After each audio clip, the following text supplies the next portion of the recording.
A while ago, there was a debate on the internet, that is, which country in China or Russia has more advanced automobile manufacturing. Some people believe that Russia, which inherited the mantle of the former Soviet Union, is naturally far superior to China in technology. Others believe that with the development of the times, China has stood up and led Russia in the field of automobile manufacturing for at least 15 years. What's going on? Russia or China, which car-making technology is better? Your vision is your world.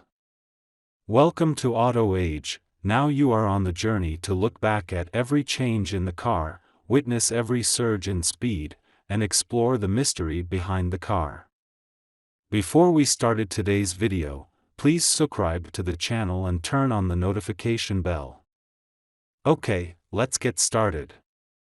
In fact, there are two main reasons why people think that China's automobile manufacturing are worse than that of Russia. First, China's automobile manufacturing started late, and this industry gradually developed in China after the 1950s. In contrast, the Soviet Union, although less than half a century slower than Western Europe, has been engaged in this field at least in the 1930s. People take it for granted that the Soviet Union started early and naturally went further. Although the Soviet Union disintegrated in the 1990s, it seems normal that Russia has inherited many technological achievements of the Soviet Union and is technically better than China. As for the second, it is the stereotype left by the Soviet Union.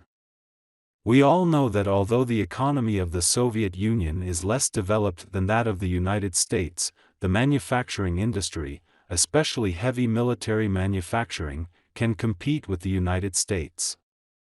In contrast, in the 1950s, China did start to develop the automobile manufacturing industry, but at that time, China was still very poor.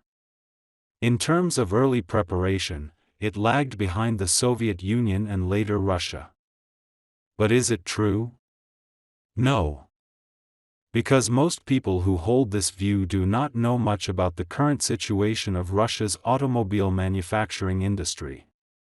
According to the survey results of Russia's domestic market in 2021, at present, only 25% of Russia's domestic cars come from domestic production, and the remaining 75% of cars come from foreign imports, which are roughly composed of three parts: European cars, American cars, and Chinese cars. Especially in the field of trucks, Chinese cars account for a large share of imported cars in Russia. In the past 5 or 6 years, Shaanxi automobile truck has always been the sales champion in Russia, with a high market share all the year round. Speaking of this, many people must be full of doubts. Doesn't it mean that China was still importing trucks from the Soviet Union a few years ago? Why do Chinese trucks now occupy a large part of Russia's domestic market? In fact, this is not surprising. After all, it has been about 30 years since the disintegration of the Soviet Union. After the disintegration of the Soviet Union, the Russian industrial chain was once disconnected. For a long time, its automobile technology has not made progress compared with the Soviet Union, but has regressed. Since then, the progress of Russian automobile technology has been quite slow. When Putin inspected the domestic military vehicle factory in 2016, Putin excitedly wanted to open the door. As a result, he accidentally pulled down the door handle of the car. Finally, the Minister of Defense opened the door for him awkwardly, which shows how bad Russian automobile technology is. Some people may say that the field of automobile is a large field. If we take heavy trucks as an example, is it considered to attack the enemy's shortcomings with our own strengths? The answer is really not. At present, the backward automobile technology in Russia is comprehensive. Among all kinds of cars in Russia, the only thing that can be seen in the past is the heavy truck. But even in this field, Russia can't compete with China. While the development of heavy truck automobile in Russia is stagnant, China has always developed rapidly in the automobile field. The past 30 years happen to be the fastest 30 years in China.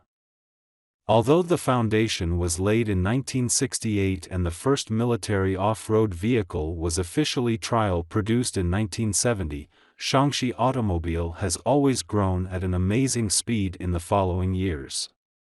On the one hand, we have the advanced concept and technology of foreign trucks as a template, which is very successful in development.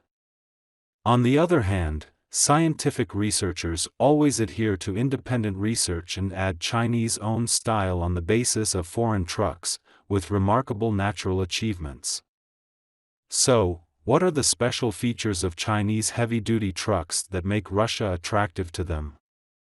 First of all, seat pneumatic suspension, floating air suspension and humidification heater and other infrastructure are necessary. Secondly, if customers need it, China can also install engine heater, axle stabilizer and additional protection of engine crankcase for them before starting. Finally, if the other party thinks the fuel tank is not enough, they can also add a 450-liter fuel tank to them. Because of this, the heavy truck launched in China has a high-cost performance.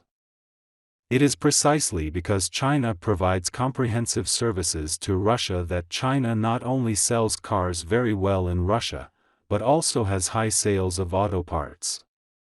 Let's take heavy truck tires as an example. At present, 23% of Russia's heavy truck tire stock is imported from China. It can be said that Chinese power has become an important part of Russia's automobile field. In a word, in terms of automobile field, China is far ahead of Russia. In terms of military trucks alone, the comparison has been obvious enough. Some people may say that Russia's KAMAZ automobile technology should be very good. It not only sold 50,000 vehicles in China in the 1990s, but also won the Truck Group Championship in the rally 13 times. In this regard, we can only say that KAMAZ automobile technology is indeed excellent, and there are many unique places, but in terms of practicability, there is a great gap with China's trucks, especially in the area of transportation. Using KAMAZ automobile for transportation will not only make no money, but also lose a lot. This explains why the sales volume of KAMAZ is very bleak now. In fact, since the 21st century, KAMAZ has gradually withdrawn from the Chinese market. With the rapid rise of China's economic development, local independent brands began to catch up, and the car-making technology is getting better and better, occupying a large market share.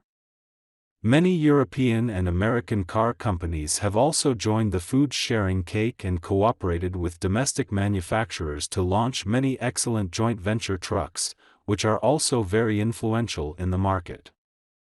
In this situation, it is difficult for KAMAZ trucks to squeeze into the market. KAMAZ truck once had a leading level in the world, but in recent years, it has gradually fallen behind due to the lag of research and development. With substandard emissions, high fuel consumption and no technical advantages, KAMAZ truck has lost its competitiveness in the market. All in all, according to news reports, European and American countries list Russia as the country with the worst investment environment. Without the support of large international consortia, it means that Russia's automobile industry has no chance to get the help of foreign capital. In addition, Russia's processing industry is also at a backward level. Trucks need advanced engines and gearboxes, as well as good parts. Such overall backwardness makes it difficult to produce internationally competitive trucks. Okay, we just spent another 10 minutes of deep thinking. Do you want to learn about more auto stories? Please keep following our channel and like our videos. See you.